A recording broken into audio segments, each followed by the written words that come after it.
मुझे तो ऐसा महसूस हो रहा है कि मैंने 40 साल पहले जो भटकल में कदम रखा तो वही एक मनाजिर मेरे सामने आ गए। भटकल तो मेरी यादों से कभी ख़त्म नहीं हुआ और कभी ख़त्म भी हो नहीं सकता।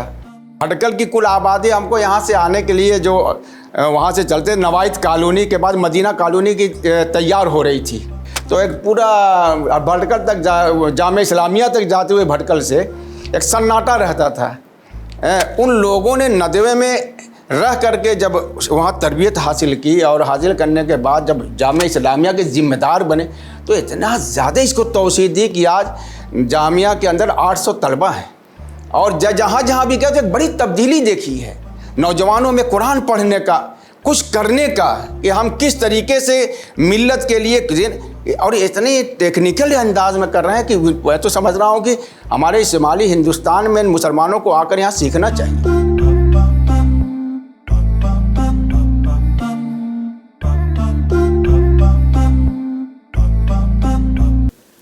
बिस्मिल्लाहिर्रहमानिर्रहीम। नाज़रीन अस्सलामु अलैकुम वरहमतुल्लाहि वबरकातुह। इस्तक़बाल है फ़िक्र ख़बर के साथ एक मुलाकात में। नाज़रीन, आज हमारे साथ मौजूद हैं मोहतरमुल मक़ाम मौलाना ज़ियाउद्दीन साहब क़ासमी नदवी दामत बरकातुहुम, जिन्होंने पहले दारुल उलूम देवबंद से तकमील की और फिर उसके बाद दारुल उलूम नदवतुल उलमा में 4 साल तालीम हासिल की, अदब में तख़स्सुस किया। और दिलचस्प बात यह है कि आप इस वक्त चूँकि भटकल तशरीफ़ लाए हुए हैं, मौलाना ने भटकल में 2 साल तदरीसी खिदमत में अंजाम दी है। 1984 और 85 में मौलाना जामिया इस्लामिया भटकल के कामयाब उस्ताद गुज़रे हैं। उस दौर के जो आपके शागिर्द हैं वो आज तक मौलाना की सलाहियत का एहतराफ़ भी करते हैं और उन खूबियों का और उन मेहनतों का जो उन्होंने उस वक्त 2 साल के कलील अरसे में अगरचे कि किया, लेकिन वो आज तक दिलों पर वो यादें ताज़ा हैं। अगरचे कि उस वक्त मौलाना को भटकल का मौसम रास न आया, इस वजह से मौलाना उसके बाद चले गए, लेकिन आपने तदरीस के इस मुक़द्दस पेशे को कभी नहीं छोड़ा और आज तक आप एक उस्ताद बनकर नई नस्ल की तालीम व तरबियत में मशगूल है। फिर उसके बाद मौलाना मदरसा मंबउल उलूम खैराबाद ज़िला मऊ यूपी में चले गए, वहाँ तकरीबन 20 साल आपने तदरीसी खिदमत अंजाम दी। उसके बाद फिर मुख्तलिफ़ मदारिस में आपने अपने इस जौहर का इस्तेमाल करते हुए तलबा को तालीम व तरबियत से रोशनास कराने की कोशिश की। मौलाना का बहुत इस्तक़बाल है, हमारे आज स्टूडियो में मौलाना तशरीफ़ लाए। हमने मुनासिब समझा कि थोड़ी देर के लिए सही हमारे नाज़रीन को हमारे नाज़रीन के रूबरू कराया जाए। मौलाना, तकरीबन 40 साल के बाद आप भटकल तशरीफ़ लाए हुए हैं, क्या फ़र्क पाया उस वक्त के भटकल और अब में? मुझे तो ऐसा महसूस हो रहा है कि मैंने 40 साल पहले जो भटकल में कदम रखा तो वही एक मनाजिर मेरे सामने आ गए। भटकल तो मेरी यादों से कभी ख़त्म नहीं हुआ और कभी ख़त्म भी हो नहीं सकता, इसलिए कि मैंने अपनी तदरीसी ज़िंदगी का आगाज़ नदवे से फ़रागत के बाद असातिज़ा किराम ख़ास तौर से मौलाना मोहम्मद राबे हसनी नदवी साबिक़ नाज़िम नदवतुल उलमा और मौलाना वाज़े साहब रहमतुल्लाह अलैह के हुक्म से हज़रत मौलाना अब्दुल अज़ीज़ साहब की ख्वाहिश थी और हमारे दोस्त मौलाना अब्दुल बारी साहब नदवी, यहाँ साबिक़ मुहतमिम जामिया इस्लामिया भटकल, और हमारे बहुत करीबी दोस्त बेतकल्लुफ़ अब्दुल कादिर जिलानी, इन लोगों का तकाज़ा भी था। और मौलाना अब्दुल अज़ीज़ साहब खलीफा भटकली नदवी के से मेरे ताल्लुकात बड़े खुशगवार थे। मैं तालिब इल्म था लेकिन बड़ी बेतकल्लुफ़ी थी। उन्होंने कहा कि तुमको भटकल जाना है, इसलिए कि मैं नदवे में बड़ा सरगर्म था, शबाब इस्लाम से जुड़ा हुआ था भी, और उस वक्त हमारे नदवे में जो साथी थे वो सब बड़े ही ज़हीन, मुतहर्रिक, फ़आल, मेहनती थे। असातिज़ा की निगाह में सबकी एक पोजीशन थी, ख़ास तौर से डॉक्टर अकरम जो इस वक्त ऑक्सफोर्ड में हैं, इसी तरीके से मौलाना जाफ़र हसनी, मौलाना इसहाक़ हुसैनी और मौलाना वज़ीर साहब आज़मी, जिन्होंने यारान महर वफ़ा लिखी है और मेरी मोहसिन शख्सियात लिखी है, हमारे दोस्त थे। एक हमारे मौलाना इजाज़ साहब थे। तो नदवे में मुतहर्रिक था और मौलाना अब्दुल अज़ीज़ साहब भटकली की निगाह ऐसे लोगों पर रहती थी کہ جامعہ اسلامیہ میں ان لوگوں کو بھیجا جائے جو وہاں کردار ادا کر سکے. اور میں نے اپنی تدریسی زندگی کو شروع کرنے سے پہلے یہ طے کیا کہ جو میرے اساتذہ کہیں گے میں وہی کروں گا. لیکن جو کچھ بنایا ہے، جو کچھ تعلیم دی ہے، یا اس ذرے کو جو روشنی عطا کی ہے تھوڑی بہت، اور علمی دنیا میں قدم رکھنے کا موقع دیا اور صلاحیت پیدا کی اور خود اعتمادی کی، وہ جیسا کہیں گے وہ کروں گا. تو مولانا رابع صاحب نے مجھے بلایا کہ بھٹکل کے لوگ تمہیں چاہتے ہیں اور ان کی خواہش ہے، اور ہم بھی چاہتے ہیں کہ تم چلے جاؤ، میدان ملے گا، محنت کرنا، اور ہم یہاں سے جو بھی رابطہ رہے گا. میں الحمدللہ بھٹکل آ گیا. اس وقت مولانا محمد خالد صاحب غازی پوری، جو اس وقت وہاں پر ندوۃ العلماء میں امید و کلیت الاعلام و الدعوہ ہیں، اور بخاری شریف بھی پڑھاتے ہیں، اور سینئر اساتذہ ان کا ایک مقام ہے. اس وقت بھٹکل میں پڑھاتے تھے.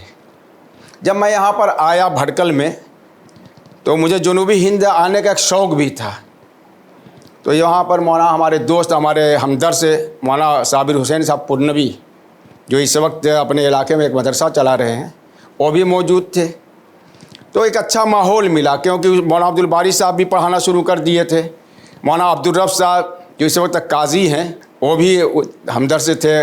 بس شعبہ بٹا ہوا تھا، ہم ادب میں تھے اور وہ فضیلت میں تھے، لیکن وہ دوستیاں اور بے تکلف اور بورڈنگ بھی ایک ہی تھی. جب میں یہاں پر آیا تو مجھے الحمدللہ اساتذہ کا اعتماد اور ان کی دعائیں، اور خود میرے اندر امنگ تھی. یہ وہ دور تھا جب جامعہ اسلامیہ تیزی سے ترقی کر رہا تھا.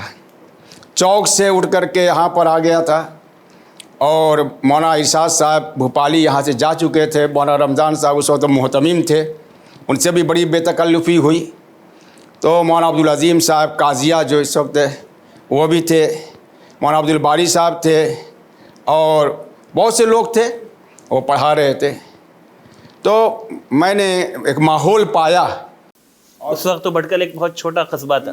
بھٹکل کی کل آبادی ہم کو یہاں سے آنے کے لیے جو وہاں سے چلتے نوائد کالونی کے بعد مدینہ کالونی کی تیار ہو رہی تھی. مدینہ کالونی میں آبادیاں بڑھ رہی تھیں، لیکن پورا ایک سناٹا تھا، پورا ایک کھیت میدان، ادھر بھی میدان ادھر بھی میدان. تو ایک پورا بھٹکل تک جامعہ اسلامیہ تک جاتے ہوئے بھٹکل سے ایک سناٹا رہتا تھا. اور قرب و جوار میں کوئی دکان بھی نہیں تھی، سوائے گیٹ کے سامنے ایک دکان تھی، اور اس میں کچھ ٹافیاں وغیرہ بکتی تھیں، اور چائے بکتی وہ غیر مسلم کی تھی. اور ماہٹا عبد الکریم صاحب کا وہ ایک مکان تھا. لیکن بھٹکل وہ جامعہ اسلامیہ کے اندر جب ہم رہتے تھے تو ایک ماحول تھا. وہ 150 لڑکے وہاں رہتے تھے، کل 150. ہر کلاس میں 4 5 6 ہوتے تھے. لیکن بہرحال میں نے محنت کی، اور ایک امنگ بھی تھی. مولانا خالد صاحب غازی پوری کا ایک سہارا تھا. اور خاص طور سے محی الدین منیری صاحب نے بڑا ہوتی ہی محبت اور شفقت کا ایک باپ کے طریقے سے. اور جب اس میں پڑھاتے تھے تو وہ انٹرول ہوتا تھا تو مولانا عبد الباری صاحب، مولانا عظیم صاحب، اسی طریقے سے مولانا صابر صاحب، مولانا خالد صاحب مجلسہ ہم کی جمتی تھی. اور حسین قاضیہ بھی تھے اس میں. تو اور وہ سب یاد، مولانا یہ سب مجلسیں جمتی تھی، چائے پی جاتی تھی، اور ادبی لطیفے ہوتے تھے. پھر لڑکوں کو میں نے تقریریں لکھ کر کے دینا شروع کیا. لڑکوں کو شوق تھا، دیکھا کہ یہاں کے لڑکوں کو تقریر کرنے کا شوق ہے. اس وقت مقابلے چل رہے، تو میں اردو اور عربی میں برجستہ تقریریں لکھ دیا کرتا تھا، اور لڑکے محنت کرتے تھے. اس طریقے سے علی شریف یا علی اشرف، اس طریقے سے اکرم اکرمی اور یاسر اکرمی جو مولانا صادق صاحب کے، یحییٰ برماور. تو ایک حسین دور تھا، وہ ایک بہترین دور تھا، محنت کا دور تھا. ورنہ کچھ مہمان خانہ بھی نہیں تھا. وہ جو پرانی سی ایک عمارت ہے، دو پکی سی، جو مطبخ کے اسی میں مہمان ٹھہرائے جاتے تھے. لیکن رات کو بڑا سناٹا ہو جاتا تھا. مولانا کون سا سن رہا ہے 1900؟ میں جب آیا تھا تو 1984 کا وہ دور شروع ہوا تھا، اور یہ فروری کا مہینہ شاید رہا ہے، اسی میں آیا تھا. اور پھر اسی میں رہتے ہوئے پھر میں اسی ماحول، مولانا ایوب صاحب تھے، مولانا اقبال صاحب تھے، یہ لوگ بہت محنت. تو 2 سال آپ رہے؟ 2 سال میں رہا. پھر جانے کی وجہ کیا ہوئی؟ जाने की वजह ये हुई कि यहाँ की आबो हवा, जैसे यहाँ के नारियल मुझे सूट नहीं करता था। अच्छा। और एक चीज़ और है कि हमारे घर से काफ़ी दूरी महसूस हो रही थी। घर वालों को भी खतूत एक ज़रिया होते थे, फ़ोन वगैरह था नहीं।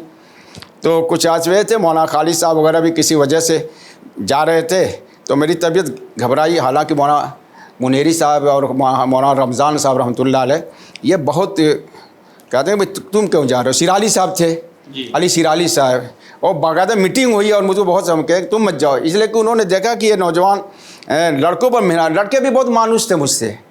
मैं बड़ा बेतकल्लुफ़ बना करके नफसियाती तौर से रखता था माशाल्लाह। लेकिन हो गया तो हमारी एक बच्ची थी, पहली औलाद थी, उसका इंतकाल हो गया। और हमारे मदरसा मुअम्मल उलूम जो हमारे गांव का वतन कहा, जहां मैंने पढ़ा बचपन से, वहाँ एक उस्ताद की जगह भी, तो लोगों ने, हमारे दोस्तों ने और किसी ने यह कहा कि यहीं रह जाओ। और आपके बहुत से शागिर्द इस वक्त मुख्तलिफ़ दावती मैदानों में बड़ी नुमाया खिदमत अंजाम दे रहे हैं, तो आप उनको तदरीस के ज़माने में किस नज़र से देखते थे? मेरा तो सिर्फ एक नज़र थी कि लड़कों की नफ्सियात के तहत उन पर मेहनत की जाए, बेतकल्लुफ़ बना के रखना। और जो लड़के पढ़ना चाहते थे या सीखना चाहते थे जो तहरीर के मैदान में, तो मैं उनको तहरीर के मैदान में हौसला अफजाई करता था, उनके मैदान। आज जब उनको आप देखते हैं तो क्या महसूस होता है? मेरे भाई, मुझे तो अल्लाह का शुक्र अदा करना चाहिए, और मैं अल्लाह का शुक्र अदा करता हूँ कि असातिज़ा तो बहुत हुए, और मैं अपने को उस्ताद में नहीं समझता, मैं तो एक तालिब इल्म ही समझता हूँ और समझता रहूँगा। लेकिन तलबा ने जो जैसा चाहा बनने के लिए, उनकी नफ्सियात के तहत उनको मानूस करके मैंने रखा है।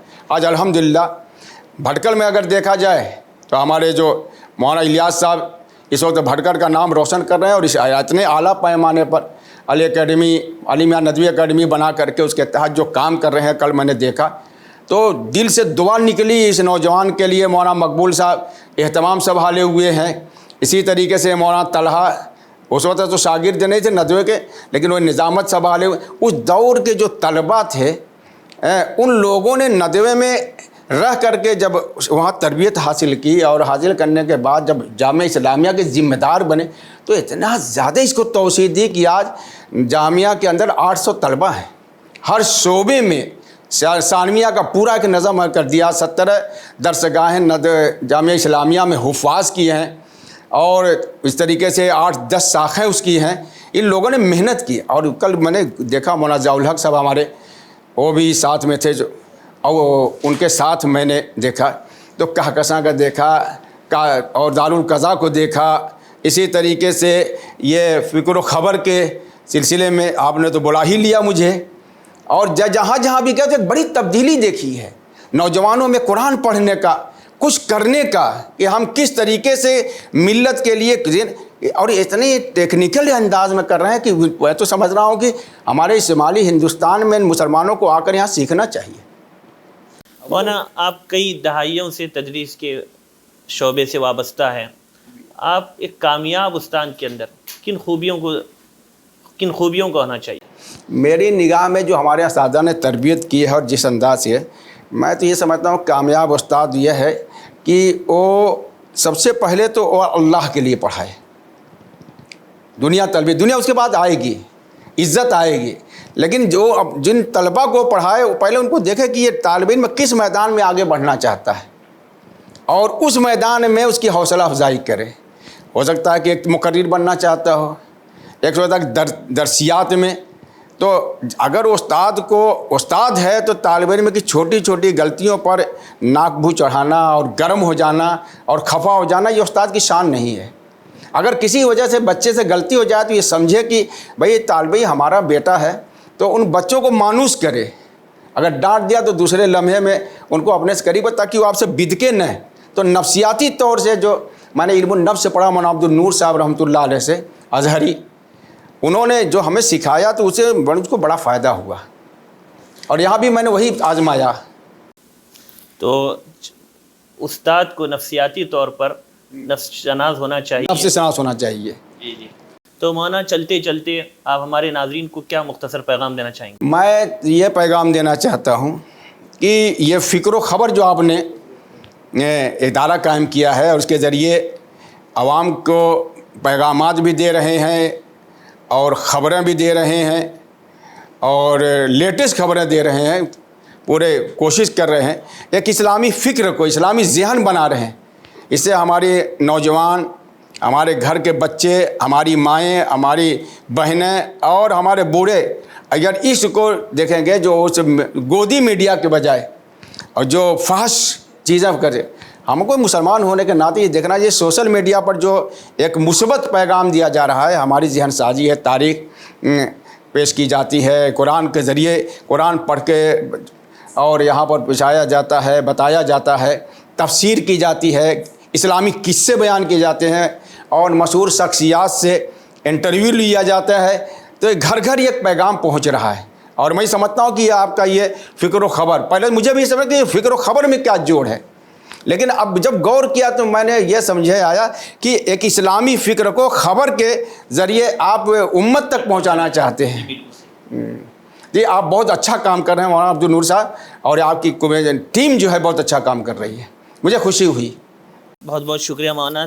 تو ناظرین، یہ تھے مولانا ضیاء الدین صاحب قاسمی ندوی دامت برکاتہم، جو 40 سال پہلے بھٹکل کی حسین یادوں کو آپ کے سامنے پیش کر رہے تھے، اور اس دور میں یہ شہر کس طرح کا اس شہر جی اور پھر اس کے بعد کیا تبدیلی آئی، تو یہ حسین یادیں وہ بیان کر رہے تھے. تو ناظرین اسی ایک چیز اور کہنا چاہتا ہوں میں ناظرین کے کہ یہ بہت دور تک یہ بات جا رہی ہوگی، لیکن بھٹکل کے جو باشندوں کے اندر ایک خوبی ہے وہ تو نہ بیان کرنا بڑی زیادتی ہوگی. یہ بڑے مہمان نواز، خلیق، ملنسار اور متحد، ان کے اندر اتحاد ہے، اور اسی اتحاد کی قوت سے یہ بہت بڑا کام کر رہے ہیں. مہمان نوازی تو ان کی گھٹی میں پڑی ہوئی ہے. تو یہ میرے لیے بہت فخر کی بات ہے. یہ میں سمجھتا ہوں کہ ان کے قدر کرنا چاہیے، اور ایسے افراد کی اسلامی فکر کے ساتھ ساتھ عربی اخلاق کریمانہ بھی آپ کے بھٹکل کے باشندوں میں ہے ماشاءاللہ. مولانا بہت بہت شکریہ. جزاکم اللہ، بہت بہت شکریہ، آپ نے بلایا مجھے، اس کا میں شکریہ ادا کرتا ہوں. اور اللہ تعالیٰ اس فکر و خبر کے ترقیات سے نوازے اور آپ لوگوں کا مشن ایک مثبت مشن بن کر کے دنیا کے سامنے آئے. تو ناظرین اسی پر اجازت دیں، آئندہ انشاءاللہ پھر کسی نئی اور اہم شخصیات کے ساتھ آپ کے روبرو ہوں گے. تب تک کے لیے خدا حافظ، السلام علیکم ورحمۃ اللہ وبرکاتہ.